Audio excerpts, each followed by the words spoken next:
So what is the Enneagram? Let me warn you ahead of time. I can start getting on a roll here. So if you have questions or something I say doesn't make any sense, please raise your hand.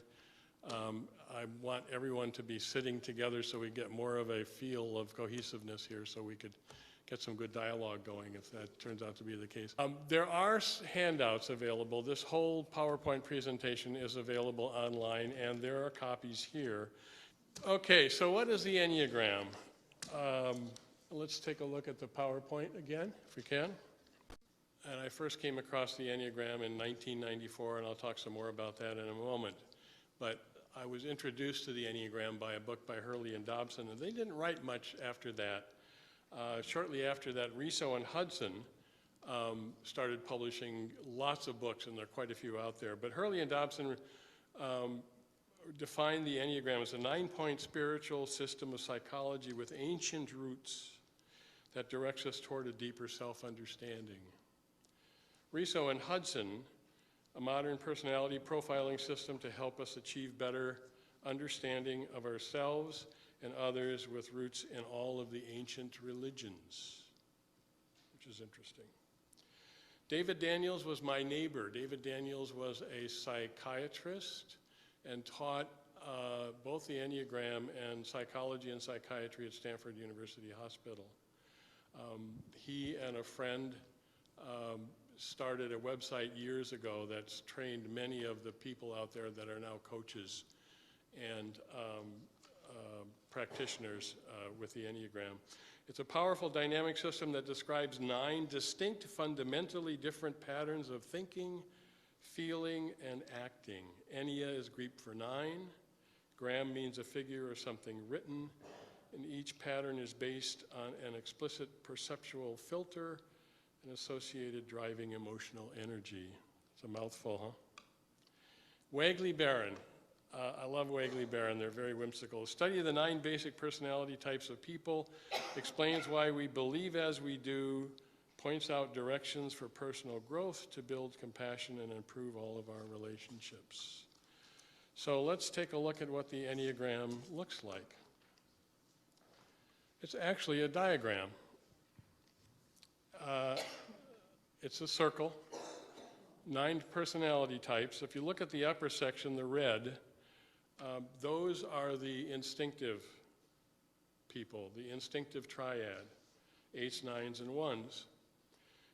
To the right of that, the 2s, 3s, and 4s, the helper, the performer, and the individualist, they are the heart people. They're likely to feel before they think and feel before they rely on their instincts. And if the remaining group, the 7s, 6s, and 5s, those are the head people. They're the thinkers of the Enneagram. We'll get into that some more as we go along. If you see this, and you'll see plenty of this as you go to different websites, you'll see plenty of these diagrams. If you see them with arrows, the arrows typically that you see are the ones that show here, but they can go in multiple different directions depending on which particular triad you may be looking at the time. And the direction of the arrows shows the direction of disintegration. So for instance, if you're an 8, your point of disintegration is the 5. You can see that the arrow goes from the 8 to the 5. Which means when an 8 is feeling stressed, they start acting more like a 5. Conversely, in the reverse direction, when the 5 is starting to feel very secure, they in fact starting looking more like 8s. So there's a lot to learn here. We won't get into all of this, but I want to pique some of your interest, and if some of these things ring a bell for you, then by all means, there's much out there for you to dig into. Let's take a look at the next page. This is something you would find in the Wagley book. These are the 9 types. And I would tell you that depending on which scholar or author you're reading or consulting with, the numbers are all the same. The number will tell you what that personality profile is about. But the different authors tend to use different labels for each of them. So you may see different labels for the same number depending on who you're reviewing. Let's go to the next page. This is another kind of fun page from the Wagley book. These are the different numbers at a dinner party. Now, as you get into the book, and actually the handout has more of them, it talks about how these people are talking with each other before the party and after the party, and during as they're standing at the coffee stand. So, for instance, Brian, is it okay for me to reveal your number? Okay, Brian's a 2, I'm an 8. So the 2 says at the party, "It's so great to feel needed." The 8 over here is saying, "Pass it down, pass it all down here." So my daughter is a 4, and I'll talk a little bit about that.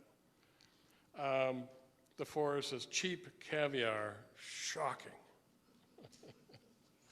And so on. So anyway, they're just fun.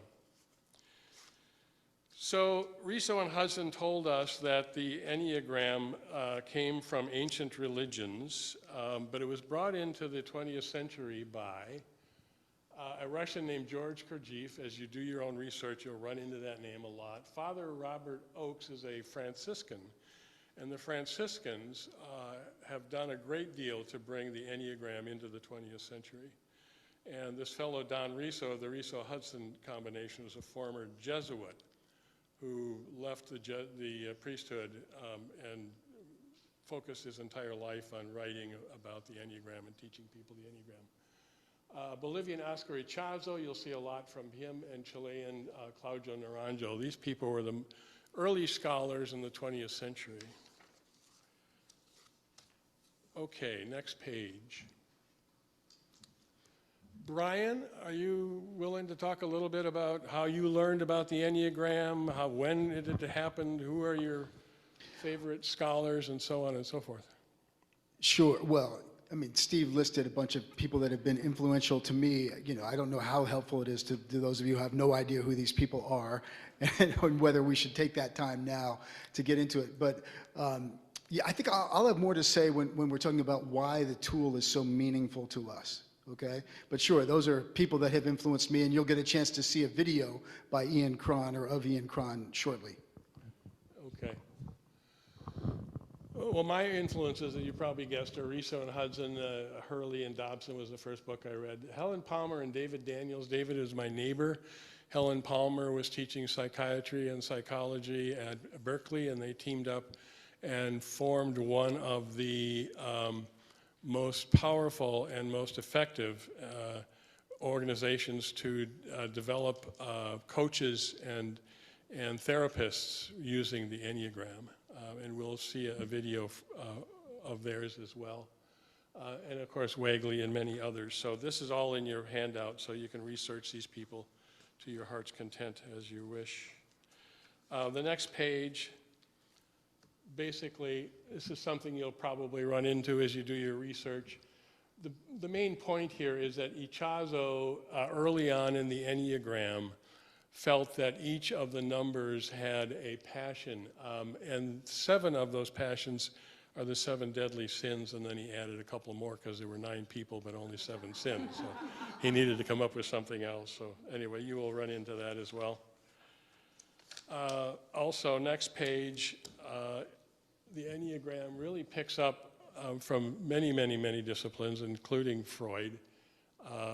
As you get into it, you'll learn a lot about how our ego is our primary avenue connecting with the world, and how our ego starts off in the very beginning on the wrong assumptions about ourselves. And it may serve us well when we're children, but as we get older, those ego drives that we have are actually dysfunctional for us. And the whole drive of the Enneagram is to move beyond just being our ego and to find our true selves.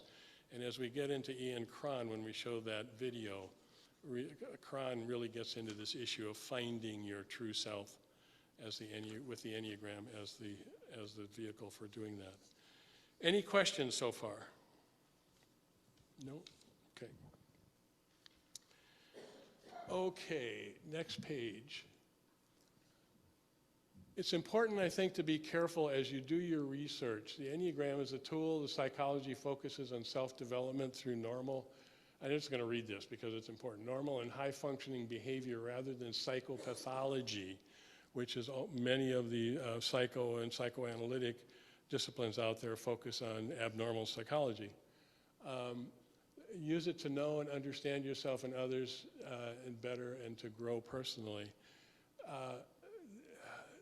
Caveat emptor, the bad news is the Enneagram can be used as a weapon, and simply using it to type others, figure out their type, and figure out what all of their negatives are can get you into a trap. So by all means, the essential purpose and value of the Enneagram is for personal growth and finding compassion and recognizing, as I said in that very first quote from Seneca, that everybody is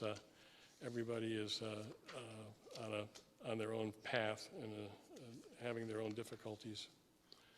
Okay, let's find out what the 9 numbers are. Ian Cron.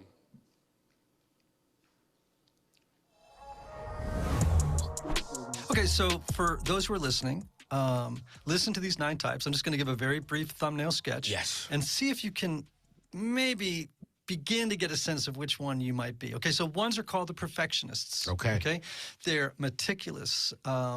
They are detail-oriented people, often morally heroic people. Okay, their unconscious motivation is a need to perfect themselves, others, and the world. Okay. I call them the improvers. The improvers. Yeah, okay. they used to be called the perfectionists. Yes. But the perfectionists didn't like that, Yes, you know, yes. and I agree. I think their superpower is improving things. 2s are called the helpers. Okay. Yes. They're loving, supportive, caring, giving. Their unconscious motivation is a need to meet the needs of other people Wow. in order to win love and approval. Oh. Okay. Okay. 3s, you. Yes. You're called the performer. That's right. Right? I Driven, perform. dude, driven, Yes. focused, Yes. goal-oriented, Yes. and the most image-conscious number on the Enneagram. Ooh. Okay? You have a need to succeed, I do. all right? I ain't gonna lie. You have a need to succeed to appear successful Yes. and to win at all costs, right? And to avoid failure at all costs. The win at all costs. So we're gonna talk about that later. I struggle with that word, but okay. What's number 4? 4s are called the individualists. I'm a 4 on the Enneagram. You right? are? Yes, disproportionately represented in the world of creative arts. Okay. Okay. 4s, their unconscious motivation is a need to be special and unique in order to compensate for what they perceive is a fatal flaw or a missing piece in their essential makeup. I got you. Okay. I got you. 5s Yeah. are called the observers. Sometimes they're called the investigators. Okay. 5s are often introverted, emotionally detached. They're the most emotionally detached number on the Enneagram. They have a powerful drive or need to hoard or gather information, knowledge, particularly around niche subjects. Okay. Right? Okay. In order to compensate for what they think is an inability or that they lack the inner resources. Yeah. Okay. Yeah. To navigate the world. They feel overwhelmed by the world and they want to conserve energy. And they often are people who are gathering this information in order to fend off feelings of inadequacy and ineptitude. Okay. Now, 6s are called the loyalists. Loyalists, yes. We think there are more 6s in the world than any other type. For real? Yeah, we think so. That's speculative, but we Okay. think so. 6s are loyal, obviously. They're supportive. They're really funny, Yes. really witty. Yeah. They're motivated by a need for safety and security Okay. in an unpredictable and chaotic world. Okay. Now, 7s are called the enthusiasts. I got a son who's a 7, the Robin Williams type, okay? These are people who are fun, adventurous, spontaneous, the life of the party often. Yes. They're very sunny, optimistic people. Yeah. Okay? Yeah. They always see the silver lining on everything. I love and it. their unconscious motivation is a need to always be thinking in the future Yeah. about unlimited possibilities and new adventures and Yes. escapades, right? Yes. In order to avoid unconscious or not necessarily unconscious, or conscious feelings of discomfort, dis-ease, painful feelings. Yes. Right? They just don't want to feel the negative. Yeah. They want to avoid the negative at all costs. That's my right? dad. Right. Eights. Oh, Dave Ramsey. Dave. My friend Dave Ramsey, who I've been on Dave's show a couple of times, and he is he's an 8. We call him an 8 with an 8 wing. You know what I'm saying? Like that's who Dave is, man. Yes. So they're aggressive. Yeah. Confrontational. Yes. They can be if they're not very self-aware, argumentative. Yes. Very aggressive. Yes. People. They have a need to assert control over people and the environment, right? In order to mask tender feelings. Yes. Vulnerability. Yes. Right? They just don't want to show that card of vulnerability. Right. Okay. Right. Lastly, the 9s are called the peacemakers. My Yeah. wife's a peacemaker. My daughter is a peacemaker. They're often called the sweethearts of the Enneagram. Yeah. Okay. They're easygoing. They're chill. They're Yeah. go with the flow. Don't rock the boat people. Yeah. They have a need to really avoid conflict at all costs. Right? They are people who love to keep the peace. They like to maintain status quo. And very importantly, they want to keep their inner world tranquil.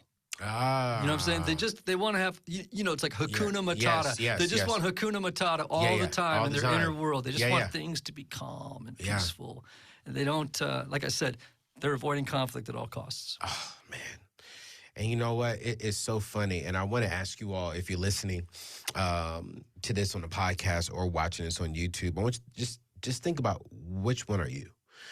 At the end of the show, we're going to give you a website you can go to and also a discount code. So you got to listen to the end to where you can also go take a very honest, real, in-depth test that would definitely help you out to really understand yourself. I took it, so I want you to stick around for that because, boom. But right now, what do you think you are? 1, 2, 3, 4, 5, 6, 7, 8, 9.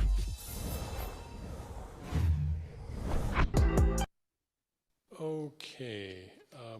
I will provide you with a number of tests out there. There are quite a few free ones that are available. And my former neighbor, David Daniels, and his group have a test that you can take online, but the handout actually has that test, so you can actually take it for free from the handout.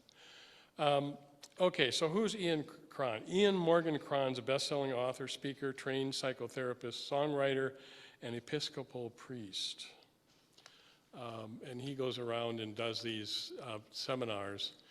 So once you get in, if you Google his name, a number of his videos will come up, and I'll show you some of them a little further as we go.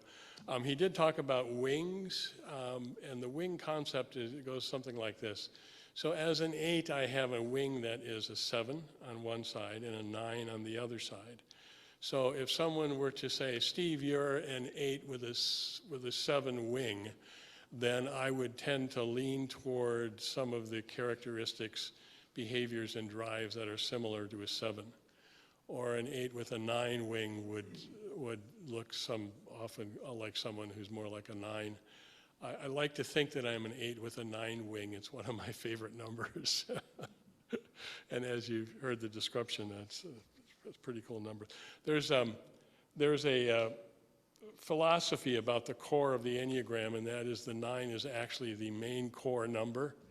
And 3, 6, and 9s are the 3 core numbers, and then the others are all offshoots from that. So that's Ian Cron. One thing I do not like about Ian Cron's presentations is he likes to use this term at all costs. And I think it's misleading in terms of the Enneagram because rarely do people do things at all costs. It's pretty severe. Generally, I think people will move in a certain direction because they're motivated to avoid certain things or to achieve certain things. But the concept of all costs, I think, is a little bit severe and probably doesn't apply to a good, large percentage of people in their Enneagram numbers. So you will come across the Ian Cron Manifesto, and I'll share some of it with you on the next page, just to give you an idea of some of the value of the Enneagram. much of what Cron says is the value in his manifesto is what I found to be the value for me of the Enneagram. And we did get a little bit ahead of ourselves, so after we go through this, I'd like Brian to talk a little bit about his experience and how he came upon it, and then I'll talk about mine as well. But some of the points here stand out more for me than some of the others. I will live wholeheartedly present and awake in the moment. The Enneagram will constantly tell you about being present instead of falling into your own ego trap. I will widen my circle of compassion to include more people. And you'll see often that a tool as the Enneagram is there to help us have compassion for others. I will look into the eyes of the broken and say, me too, I'm broken in a certain way as well. I will accept people as they are, not as I would have them be to make my life easier. And he'll constantly get into this, and many of the Enneagram scholars will talk about this notion of using the Enneagram as a tool to find your true self. Can people find their true selves without the Enneagram? Sure. Is the Enneagram a good tool for doing that? I think so. I think it's been quite influential in my life. So Brian, tell us about you and the Enneagram.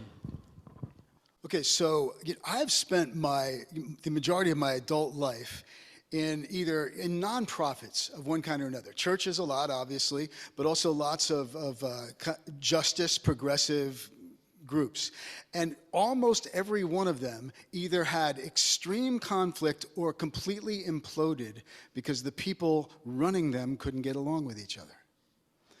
And after, having that experience again and again, these were good-hearted people committed to beautiful things, but often run by eights, meaning a visionary, strong-minded, strong sense of self person who has a sense of how things ought to go and wasn't real good at not getting their way or sharing power or getting along with other people.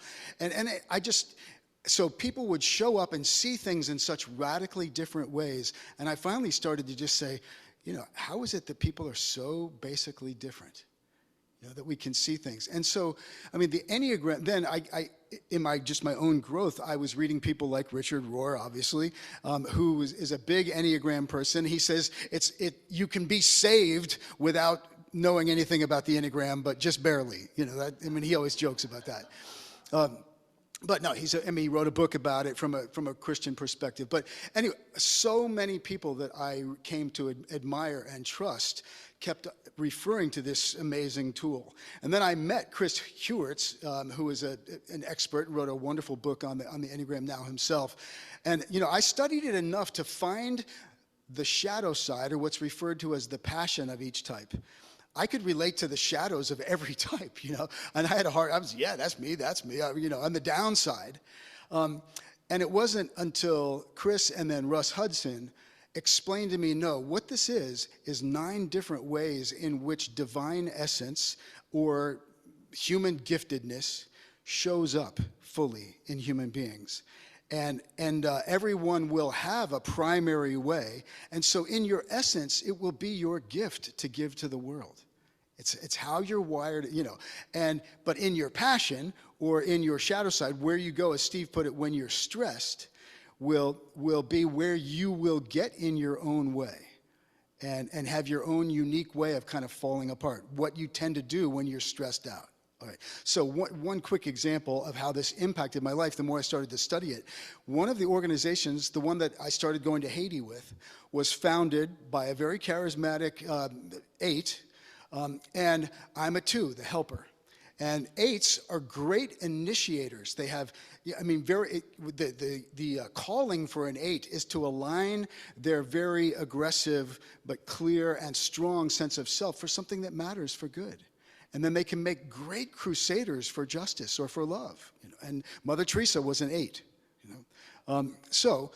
People often thought she was a 2, the helper, but no. Anybody who knew her said no, she was an 8.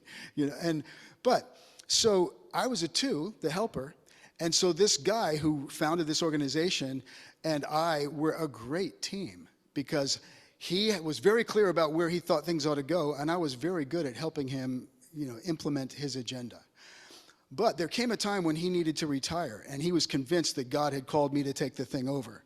And I had kept on telling him, no, I don't think so. But he wasn't going to let go and step into retirement. I was the only one he trusted enough to hand it over to. And once I was in charge, and I said, I'll do it until we find a full-time person to do this. I was kind of the interim director. But once I was in charge, I said, okay, now for me, if I'm in charge, you know, and you're going to follow, I'm going to see some things differently than you do. And some of them were very important things. And he could not let it go. And what happens is when a 2 gets stressed. So he was coming at me and, you know, and just getting in the way and really causing a lot of stress and turmoil in the organization. He couldn't let go. He was the classic founder who couldn't let it go, you know. But when a 2 gets stressed, a 2 goes into 8. So, which means the 2 is the, you know, the person who says there will be love here, we will love here. Things start getting rough, and the 2 is like, there'll be love here if it kills all of us, you know. But then you back the 2 into a corner, right? And the 2's 8, unhealthy 8 comes out, and then you've got 2 bucks going at it, you know. And the 2 is the one that says, oh, I'm Mr. Nice Guy, I'm Mr. Love. Yeah, I'll love you. But if you back me into the corner, you're going to get something that you're not expecting from me. Trust me, you know, don't push me, you know. And that's what was happening. And once somebody's brought the Enneagram into it and said, look, if you 2 don't wake up, you're going to kill each other, you know. And I realized what I was doing, that I was stressed out and I was coming at him with the same energy he was coming at with me. And you know, as Einstein said, you don't solve a problem with the same energy that created it. So that's just one little glimpse. I mean, I could tell you more about that story, but the tool was so helpful. And so then I realized it gave us all a way to understand everybody's beauty and strengths and where they will tend to go when they're not healthy, and to not personalize it. And so it's a great gift to an organization to be able to appreciate. I mean, you need different people in a circle with different gifts to get things done, right? So you can really appreciate each other. And then in a relationship, you know, an intimate relationship can be very, very helpful to not take personally when your partner is just being who they are and they can't help it. Okay, so you can begin to see how many different applications this has, and you know what a gift it can be. Steve, how about you? You really want me to follow that?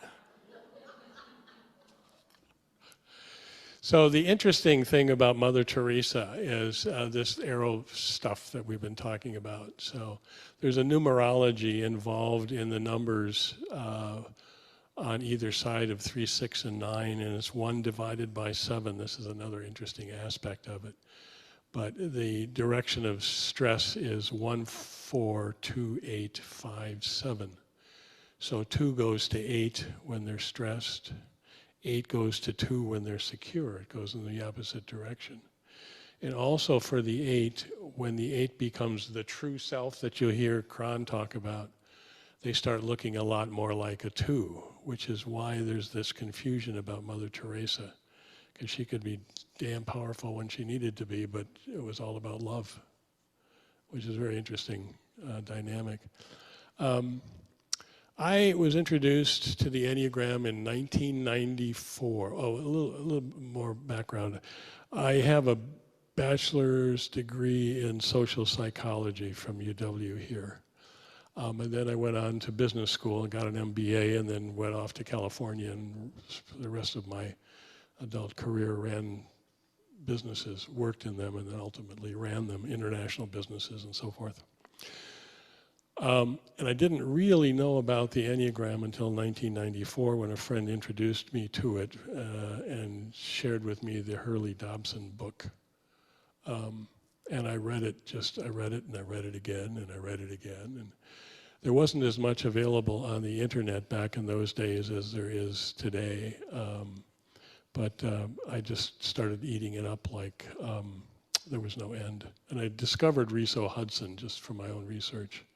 And I was pleased to learn that Brian also has met. I haven't met Russ Hudson, but I know of him and I know of his skills. So one of the interesting aspects for me was that as my daughter was growing up, she was a 4. Now, I didn't know what a 4 was. I didn't know what the Enneagram was.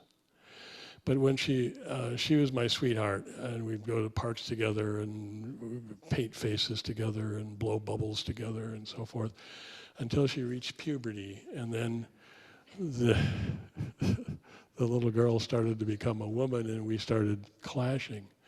But I also found out that she had some very negative sides. She would feel very down about herself, down about her friends, felt that she wasn't valuable, felt that she wasn't very smart.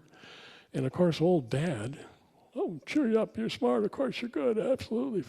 The problem with that is that's the wrong thing to do with a 4.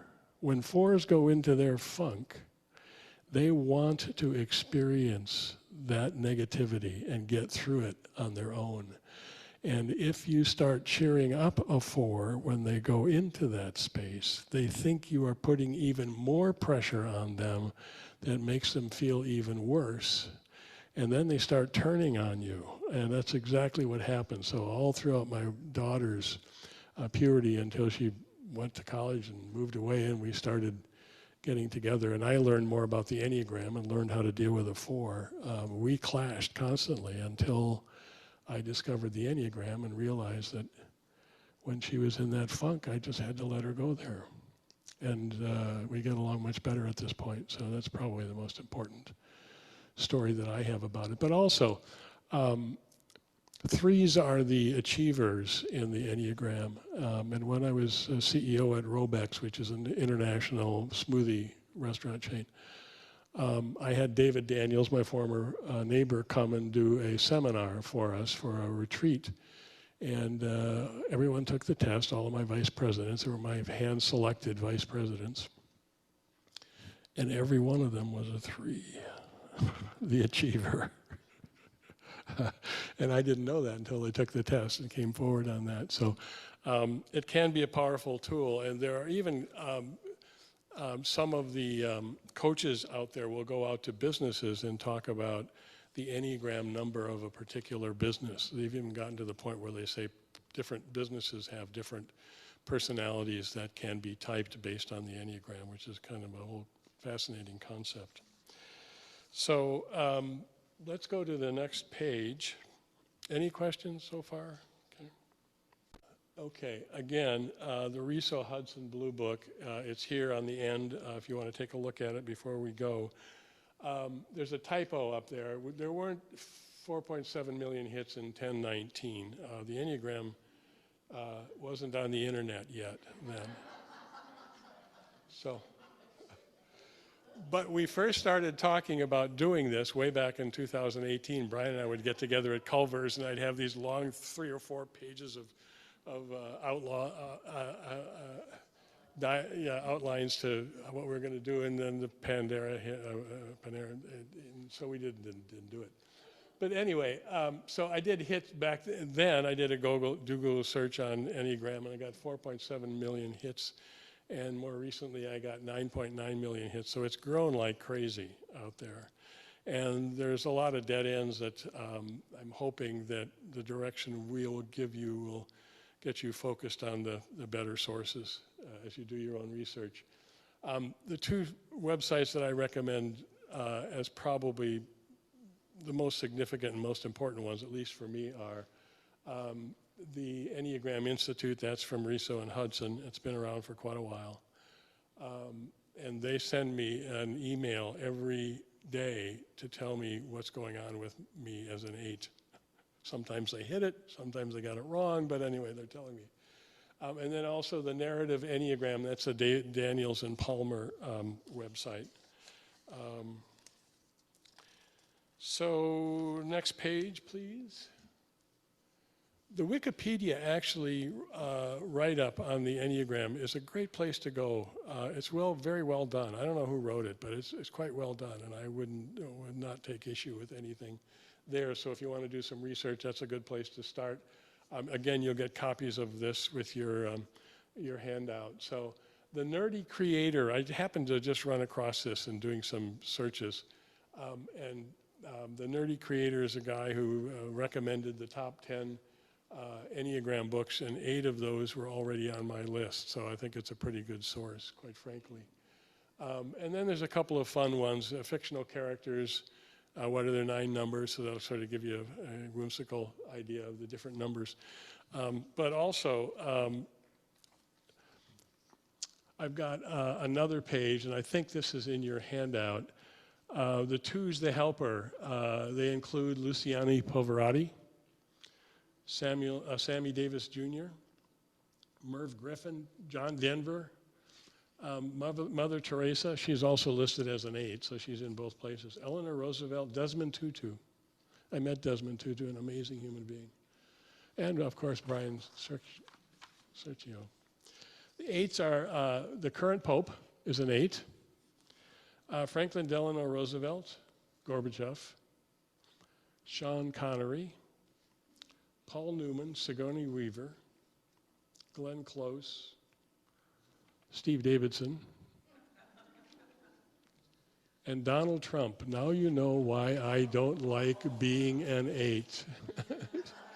I told you you would get the answer.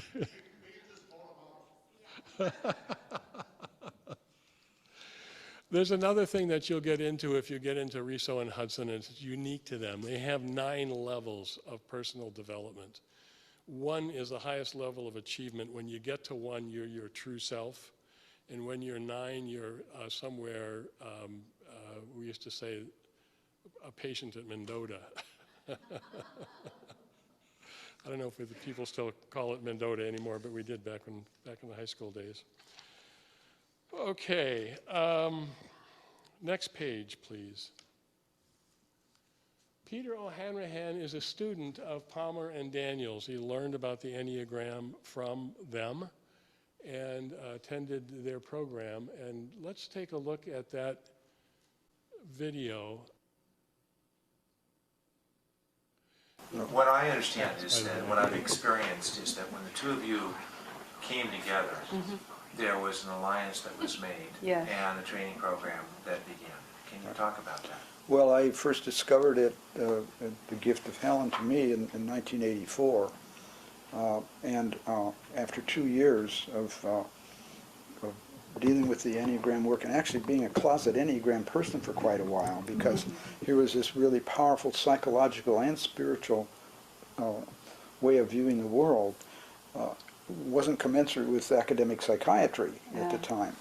But I felt like I had to come out of the closet because this was so powerful, so fundamental, so basic in what was evolving, that I went to you in 1986 and said, I think we need to develop a training, a school. We need to bring this further into the world. You can't just be teaching it here in your classes in Berkeley in perpetuity. That we needed to train other teachers. We needed to help people along this path of liberation.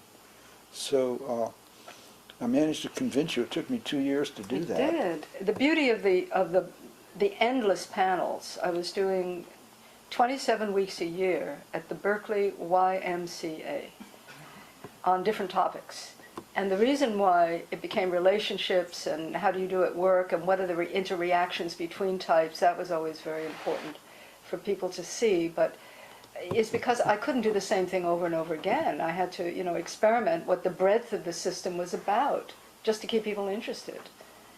So that was 3 rounds, different topic each year for a number of years. And out of that, a whole big body of students came about. So, David, what was your intention, and what? Well, I felt that the system needed a depth of understanding in order to teach it effectively. That you needed to have an understanding of yourself and others that was very fundamental. That you needed ethical considerations. You couldn't just take a little class and go out and teach this in any deep and understanding way. You needed to really understand the type structures fundamentally. And so that's how we started the training, to bring ethical standards into it and to bring the depth of understanding. And over the first few years, we evolved the training into so that it actually did this and does this.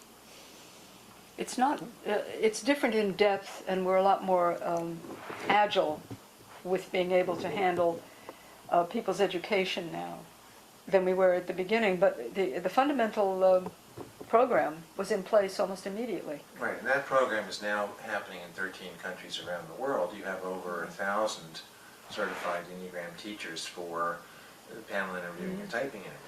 Right. So, And that was 25 and years. that was 25 years. And most people come not because they want to teach, they want to learn more about their relationships or more about their horizontal plane of living. Or why do I keep agitating myself in this peculiar way, and what can I do about it? Right. It's amazing that it still has legs. 25 years later, it's still happening and it's still expanding. How does that feel? What do you think about that? We had no, when I went to Helen to do this, we had no 5-year plan. We had no idea there'd be a wonderful association of Enneagram teachers in the narrative tradition. We had no idea there'd be 13 different countries with teaching. We had no idea that we expand this to new curriculum and to new endeavors and new we had. If somebody would have said that to us back then, we would have gone, "What are you talking about?" And the package that I brought in, I never questioned it, which was the spiritual methodology that evokes intuitive experience. I had that coming into the Enneagram. I saw the list of separations from a receiving state of mind as the centerpiece of the Enneagram, the 7 deadly sins of the two companions. I saw those 9 profiles as the work of my generation, to be able to relax the restrictions on your own conscious evolution, to be able to relax the separations that you have, this little conditioned mind that keeps running everything on the horizontal plane in 9 different ways, and no access to those higher forces which are freely available as soon as you shift your state of mind into a spiritual state, which I was quite able to do. And again, being the right person at the right time. I'm not the best intuitive in the world by any means, or the best psychologist, but I'm extremely well balanced between those 2 states of mind. You know, one last question I think is important. So 25 years down the road with the Enneagram Professional Training Program, which you've successfully planted now in a number of countries and have many, many graduates. What do you see for the future, both in terms of the Enneagram Professional Training Program and also in terms of the Enneagram work in general? David, would you speak to this? What do you see? What's down the road? I actually feel like it's huge, because when we really fully understand, when we get receptive, when we develop this greater receptive state, and non-judgmentalness, and can really open our hearts to ourselves and to others, it's transformative. I like to even use the word transubstantiative. You can change the substance of your being, and that's what the world needs.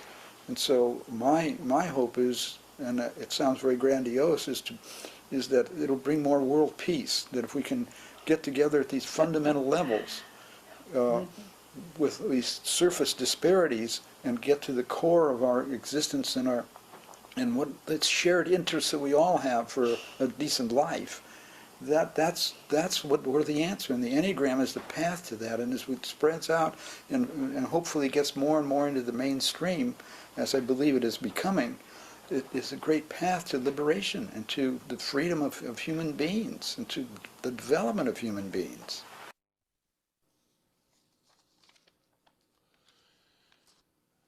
Okay, funny stories. In 1982, my wife and daughter and I moved to a house in Palo Alto, right next door to David and Judy Daniels. In 1984, David learned about the Enneagram and got into it. David and I were good friends. We even started in a neighborhood investment group, a club, if you will. And all that time I had no idea of the Enneagram or that he was doing anything with it until 1994. Then I became aware of the Enneagram. Still didn't know that David was into this in a big way. 1999, my wife and daughter and I are in our car leaving our home, about to move to Los Angeles. David meets us on the corner as we're leaving, David and Judy, to say goodbye.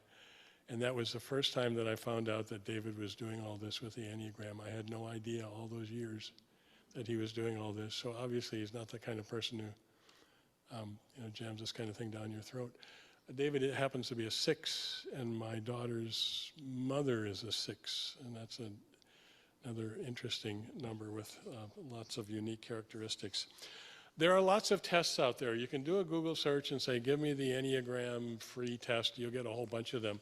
But if we go to that page, Brian, I'm going to try to coach you into the direction of the ones that are out there worth doing. The Truity test, there you go. The Truity test, I think, is of the free ones that are out there, probably one of the best, most comprehensive ones. The Riso-Hudson test is good, but you have to pay to do that. The Essential Enneagram test from Dave Daniels and Helen Palmer, that's available at their new website, although David died in 2017, and Helen is off doing her own thing, but their program is still out there, and that test is still available. But again, there are two handouts that you can get off of the internet now, and one of them is separate from the PowerPoint, and it includes the whole Daniels test, which you can take. It's quite different from the others, and you'll see that if you take a couple of tests. And I encourage you to take more than one, because many of them will tell you, like, okay, Steve, there's like 75% chance you're an 8, and 15% chance you're a 2. It goes like that, and so you get these percentages, and so I think it makes sense to take a couple of tests so you can zero in on what your number may be. So, or you can get to know someone who knows the Enneagram very well and knows you very well. They can probably pick out your number in a second. Okay, I'm going to stop talking. I'd like to hear what you have to say, what you want to share with us. Any comments, any thoughts? Okay, There you go. you said that it's going to pick out it's going to give you a percentage of what you are for some of these tests. Does that in itself suggest, if you are a percentage of another, that a switch could be made, or that you would tend to change towards one from one to another? Yeah, well, here's the fundamental belief underlying all of the Enneagram scholars and everyone who's out there writing, and that is, you're born with your hair color, your eye color, and your Enneagram number. And it never changes. It's always the same. But as you develop, as you move away from that ego self that starts out as a child, and is that path that you follow as you grow into adulthood that serves you as a child, as you're embracing and learning about the world, its positives and negatives, it becomes your enemy as you become an adult, and it is a dysfunctional tool for embracing the world and moving beyond your ego to find your true self is, in theory, the path of the Enneagram. And so typically an average, let's say I'm an average 8, an average 8 in the Riso-Hudson scale of a 9 all the way up to 1, the average range is 4, 5, and 6. So most people, without even using the Enneagram, will be in one of those average ranges. So when they start taking tests and learn about themselves, most people will be somewhere in that 4, 5, 6 range of personal, healthy, emotional development. The idea is to use the Enneagram to move you up into the 1, 2, 3 range. The other notion is that you're constantly moving back and forth in those ranges. So on a really good day, you might be as strong and as close to your true self as maybe a 2. And that's not like being a 2, that's like the level of development. But on a bad day, you could be very stressed out and you could drop down to 6. So you're constantly moving within that range of personal, emotional health and development. But generally, you tend to reside in a particular range within that, and that's very interesting. If you read the Blue Book, it's all in there, and it's a Riso-Hudson invention, basically, but I think it's quite valid. It works very well. Generally, because of the arrows, for the numbers other than 3, 6, and 9, again, it's that 1 divided by 7, which is a repeating decimal, 0.142857, 142857. That direction is the direction of stress. The reverse direction is the direction of security, and it's also the direction of personal growth. So 1428. So as an 8, assuming that I'm becoming my truer self, I'm starting to look more like a 2. 1428. So a 2, when they start to become more of their true self, starts to look more like a 4. That doesn't mean they're no longer a 2, but they start to take on the positive characteristics of the 4 as well. For the 3, 6s, and 9s, it's a different number. It's like 9, it's a 9, 6, 3 in reverse. That's the stress direction. And 3, 6, 9 is the secure direction. There's a lot out there.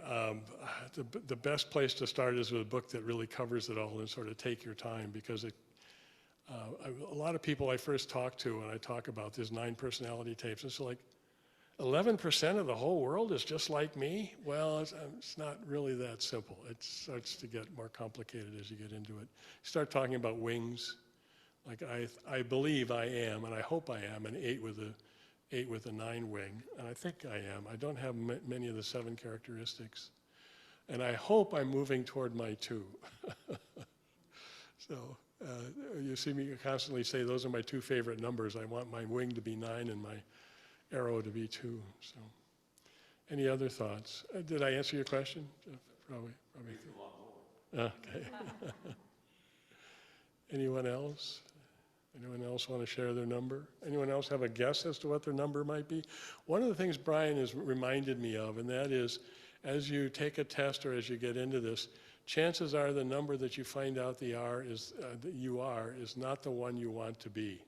Because you start finding out about all this stuff about yourself that your ego has been telling you all of your life that you're not, and you're trying to avoid that. So let me turn it over to Brian. Well, I just had something to add kind of in response to Jeff's question and then some additional thoughts. But I heard from Russ Hudson said that in terms of how you become your particular type, nobody knows completely for sure. I think Steve's right. The predominant thing is that it's just kind of always been there. You've seen it since a kid's personality starts to emerge. But Hudson says it's 30% nurture, 30% nature, how you're born, and then 30% choice. That you can actually, work on developing certain things, and that, the goal. I mean, everybody pretty much has a dominant type. But the goal is not to just be what your type is, but to welcome and nurture and evolve into the gifts, the essences of all of them, so that you're a fully integrated person. So that over time, someone who might be very strongly an 8 or something might really welcome a lot of 2 energy, because that's where your health is going to come from. And they all have their gifts. One of the big gifts to me in this, and also the kind of humiliations, and Richard Rohr always says, if this thing doesn't humiliate you once you've got it, you haven't really, tapped into it yet. Because once you find out who you really are, it's probably gonna humiliate you or horrify you to some degree, because you're gonna see where you have been in your ill health in your type. I mean, for me, for example, as a 2, at my essence, I really understand love and altruism and giving in a very pure and profound way. But 2s also can be very manipulative. One of the 2's main strategies is to be flattering in order to get from somebody else what you want from them. Or a 2 will be kind of the classic Jewish mother, not to use a ethnic stereotype, but I mean, giving and sort of making a martyr out of yourself and making it look, oh, don't worry about me, but you're really manipulating and you're guilt tripping, and you're trying to get something by giving. So, I mean, a lot of people who who are do-gooders in the world and who really want to do well are 2s, and often need to ask themselves, what's really my motivation? You know, am I giving to get? Or is this, you know, as Russ Hudson says, no, then there is the unsticky, clean, pure essence of that. And what really humiliated me, though, was that I thought that if you followed Jesus, you'd be a really good 2. And I mean, I wouldn't say it out loud, you know, but I kind of just felt like, yeah, you know, I mean, I'm better at this than most people, you know, just kind of, I don't know what their problem is, but this love thing comes easy to me. And it was kind of, I mean, it was wonderful and horrifying all at once to realize how arrogant it was to think that your own essence was kind of the ultimate way to be, and that there were at least 8 other equally beautiful ways to show up as a human being. And I was like, okay. How cool is that? Well, yeah. I mean, every one has its beautiful gift to give to the world. And you know, if we had more time, we would go through what those essences are of each one. And then the passion. Russ Hudson says the passion is what your ego will do when your heart loses track or sight of your essence. Then your ego will try to manufacture it in a counterfeit way. So, okay, so I mean, and then you learn how to, so for me, the tool is, more than anything, it's an alarm clock that wakes me up when I'm going in a negative direction. When I'm flattering because I want something, when I'm giving to get, when I'm saying don't worry about me because I'm not comfortable asking for what I want. You know, all of those things can be the negative expressions of it too. All right, other questions? So I get an email from the Riso Hudson group every day telling me about myself. Sometimes I agree, sometimes I don't. But one of the things that they'll constantly try to remind you of, and that is, your job is not to try not to be the parts of you that you don't like. Once you figure out those and you get that humiliation and say, oh crap, am I really that? I guess I am. But try not to undo that self of you once you realize that you do that, but simply to be present and be aware. And of course, the Buddhists talk about this a lot. Again, ancient religions come into it, but the whole idea is to stay present, stay aware. Don't be so quick to respond. 8s like to respond instantly. The instinctive folks like to respond instantly. Boom, right there. Don't need to think about it. Don't need to feel about it. Boom, boom. So for an 8, that's a particularly difficult thing for me to do, to stop and just not respond immediately and just be aware of the situation, the people I'm with, have some compassion for where they may be coming from. And they will constantly try to remind us that if we try to stay present, those negative aspects of ourselves will eventually fall away and we will continue to grow. But if we try to work hard on being something that we're not, or something that we want to, not being something we don't want to be, or trying to be something we want to be, that it won't work, because you're just working against yourself. That's what you've been doing all your life with your ego. You've been trying to be that person that you think you want to be as you present to yourself. Any thoughts? The essence is the healthiest expression of your type. Yep. Brooke Hauser is with us on Zoom, and she evidently, I think you've been working with the Enneagram for a while, and she wrote, where is it? I think of it like this. If I'm aware of things I can soften the edges of, the more negative characteristics of my number. I'm not quite sure what you mean by that, Brooke. You want to talk? Go ahead. Sure. Just that, so I'm a 3, I'm a performer, overachiever type. So there's positives and negatives with that. But if I'm aware of some of the less positive or more negative kind of features of being a 3, when I get that daily email, I can kind of go into my day softening the edges of some of that negativity and frame those characteristics more positively. Okay, That's helpful. threes, Wagley, remember Wagley? Threes at their best, optimistic, confident, industrious, efficient, self-propelled, energetic, and practical. At their worst, they're deceptive, narcissistic, pretentious, vain, superficial, vindictive, and overly competitive. You could have stopped at the positive.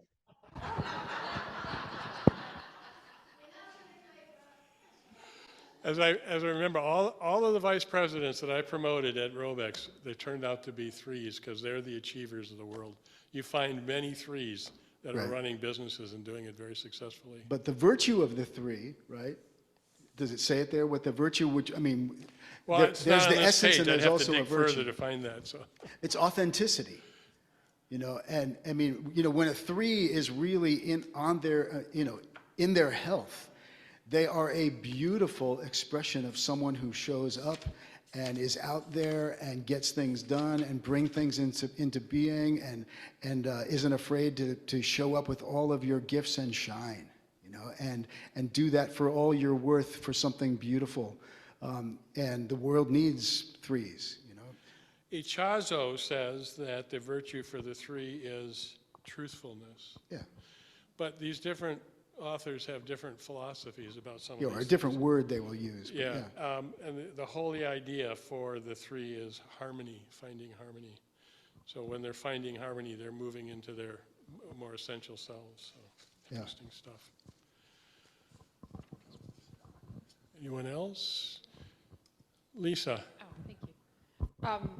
Well, I have a couple. I'm wondering if this is related at all to, like, it sounds a little bit like a horoscope to me, or like I'm a Leo and I'm a type 5, and I mean, and I also want to get into, like, is this spiritual? Why is this spiritual? Is it because it helps us to develop compassion for ourselves and others? Is that the main spiritual thrust of it? Brian has to answer that because, as you know, I'm the MUCC token atheist. Well, you're spiritual, Steve. You're not, it's not, I'm not saying Christian. I'm saying,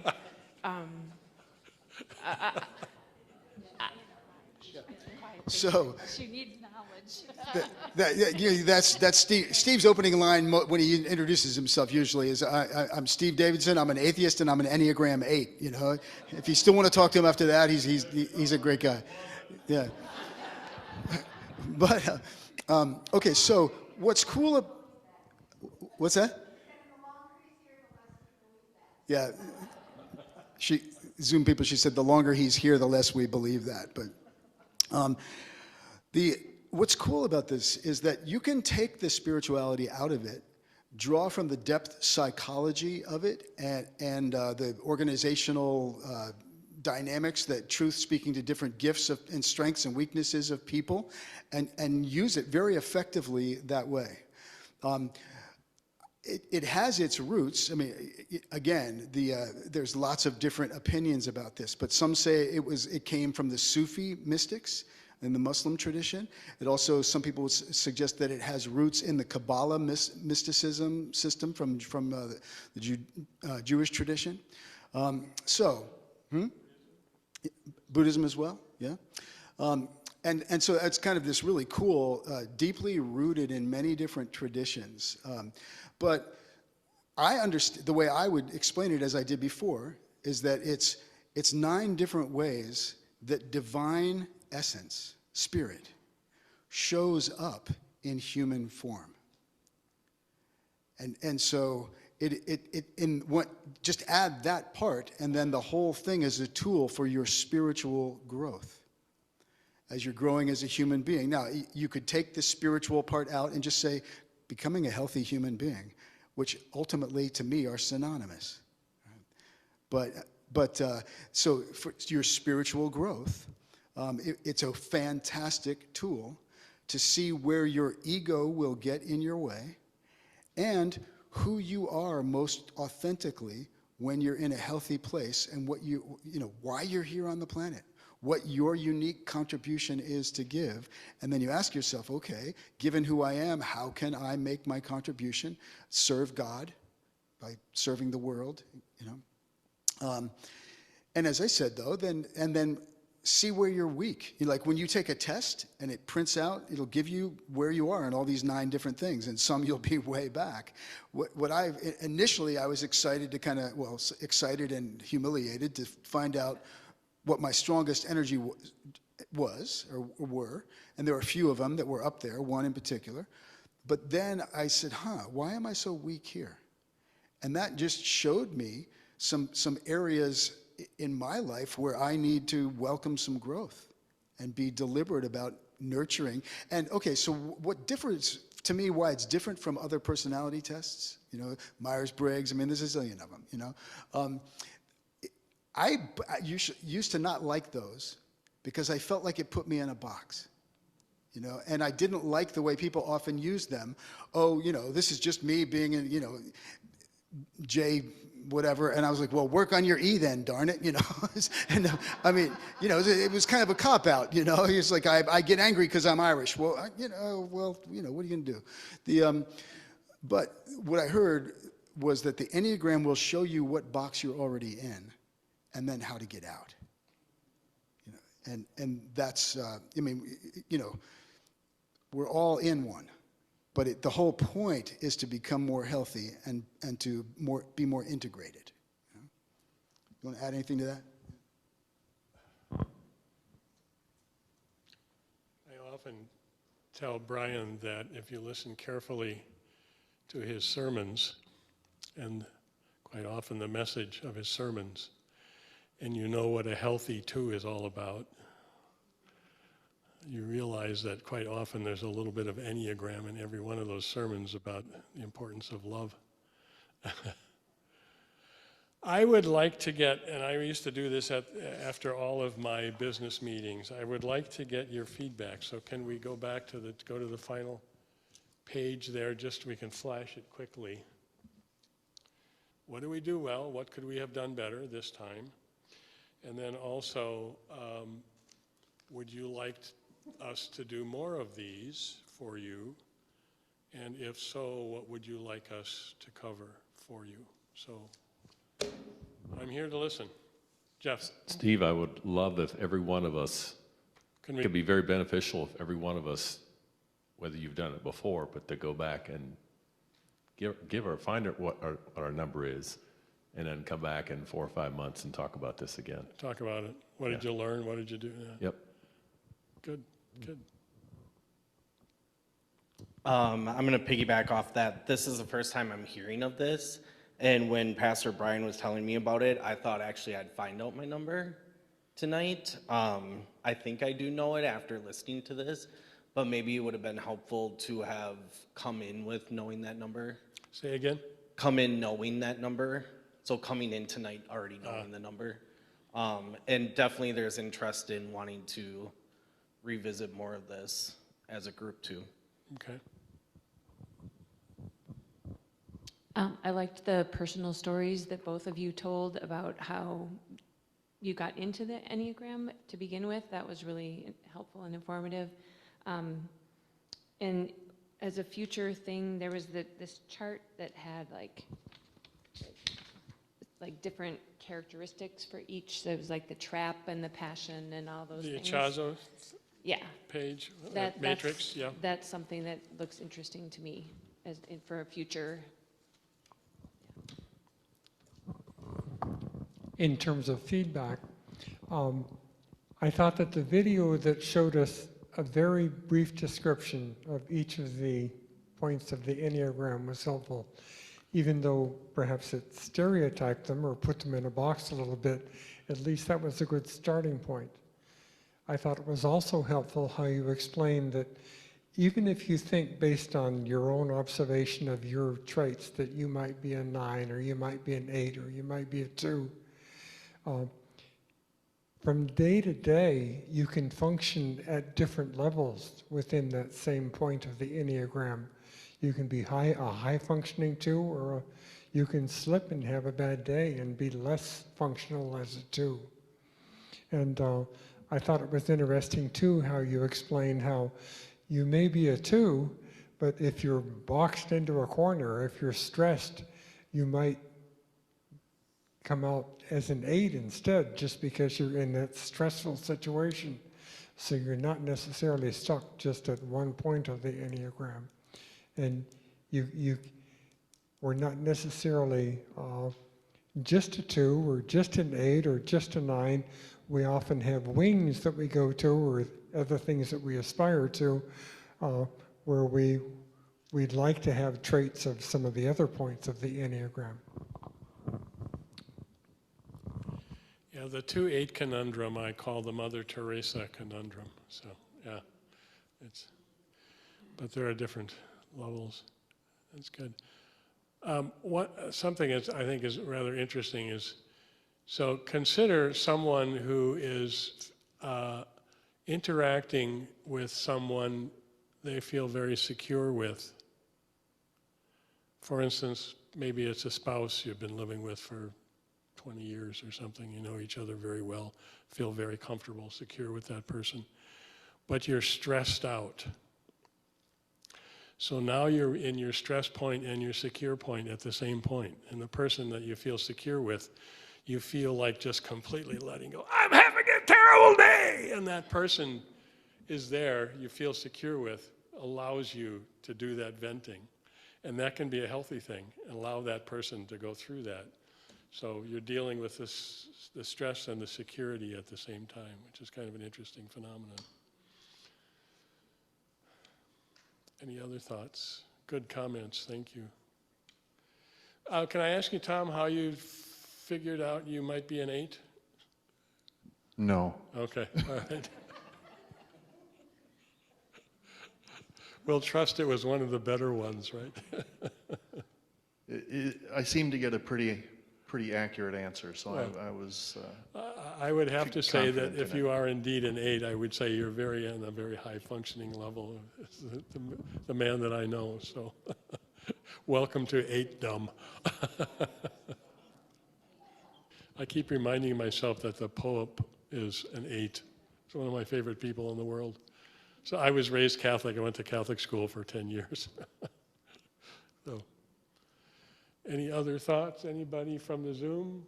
Trish, you're being very quiet today. I found out a while ago that I was a 2, and it was a little shocking on some levels, but I love this. I love this a lot, and I definitely want to continue to dive into what's already been stated in some of these chats that you may or may not, know. I mean, there's like conversations going on here. we just want to know more. We want to know how, those arrows and the wings. I want to know more about all of that too. This is just great. Thank you so much for doing this. Those arrows and wings, that's where the fun really begins. Let's look at one. Joan on Zoom said she's a 4 and it makes her feel special. Wink. I know Joan, she is special. Okay. Joan Okay. Donna just said she knows you and you are special. Okay, Wagley 4s. Let's see what they say. Oh, Wagley. 3s, 4s. At their best. Again, my daughter's a 4. At their best, they're warm, compassionate, introspective, expressive, creative, intuitive, supportive, and refined. At their worst, they're depressed, self-conscious, guilt-ridden, moralistic, withdrawn, stubborn, moody. Boy, and I learned this the hard way when my daughter was growing up. And self-absorbed. So.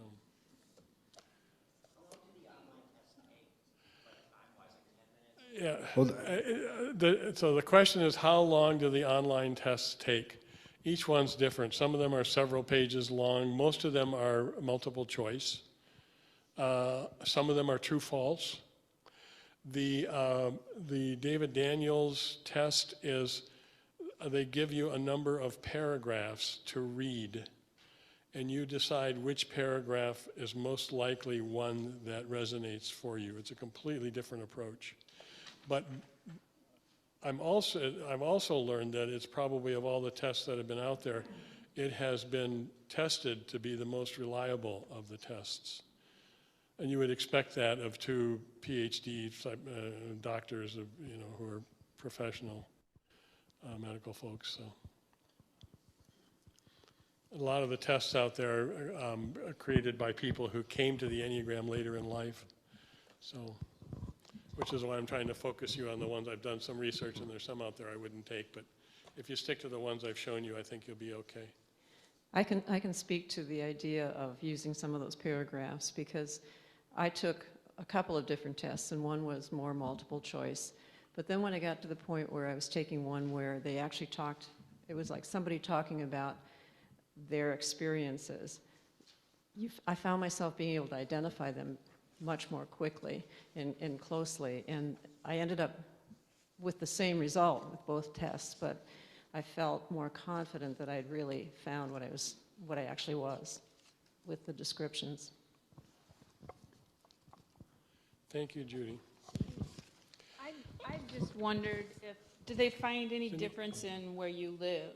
Like, is there any disparity or any difference, like if you're living in the UK or in Africa or in America? I don't know that research has been done. It may have, but I'm not aware of it. There's an awful lot of, when I was studying psychology, my passion was for research. And there's all kinds of things, if I were still doing it, I would study that.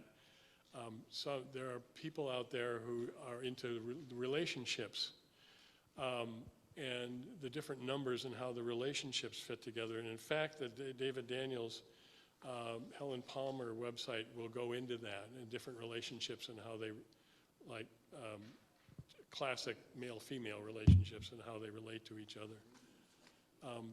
One of the things that I found from some of the sources that quite often you find a male 8 and a female 2 quite often are significant others, and they stay together.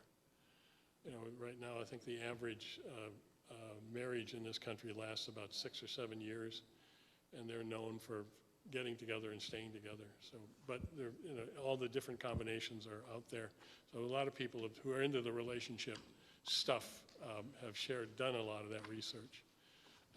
But as far as different countries, the Daniels Helen Palmer program, they have trained so many people into the Enneagram that the whole program their programs have been spread across the globe. If you go to different countries, variations of their program have been started out by their students. And so they're out there. And it's one of the reasons the Enneagram has grown as it's grown, because they've trained all these people. And my second question, you said a lot of people fall in 4, 5, 6, kind of. So what's the least percentage of the population? What number is that? I don't know the answer to that. And I didn't know that the 6 presumably was the largest number until I heard Cron say that. So, yeah. Ann? I just want to piggyback on something that Cindy said when she came in, that she was an 8 and then became a 6. And I'm just sort of curious as to, does your age or where you are in your lifespan make a difference? I know you've said that the thing says your number never changes, but for me personally, if I had taken the test 5 years ago, or even when I was first married, it would have been totally different than where I look at this and I can identify 2 with an 8 at the other end. Yeah. But I'm just wondering if there's any significance to your age, my age and the experience that I've had and what I've been through in my lifetime. Yeah, well, maybe Brian can answer that one. I've always understood that your number is like the color of your hair. You're born with it, and that's all I've ever known. I didn't know the Russ Hudson 30% thing. I'd never heard that before. So who knows? Most of the scholars out there will tell you that once your number is determined, and it's determined at birth, it holds. But we do have wings, so it's possible, I would think, that if you're feeling very stressed, like an 8's feeling very stressed, 1, 4, 2, 8, 1, 4, 2, 8, 5, 7. So 8's when stressed look like 5's. So I would think if I was a very stressed 8, I might look like a 5 taking the test. I'm not sure I know that for sure, but that might be a possibility. I don't know. What do you think, Brian? Well, I agree. I mean, I think you're probably going to be what you are all along once you really understand what you are. But you can grow, evolve, mature, welcome, and a fuller integration, and probably grow other energies as well. And I mean, I think of Jesus, for example, as a fully integrated person that would have had all 9 energies fully going for him. And that would be the goal. So you can evolve. That's the good news. But you're probably going to be one dominant one. But I'm aware that our time is up. And I want to give Steve a huge thank you. Okay, he put a lot of time and energy, and we've been waiting to do this. So thank you so much for coming tonight. You want to say any concluding words? Well, thank you. Actually, I got a lot of coaching from that guy over there. So. Thank you for coming. Great turnout. I'm pleased. Hope to do some more of this if there's an interest. So, thank you.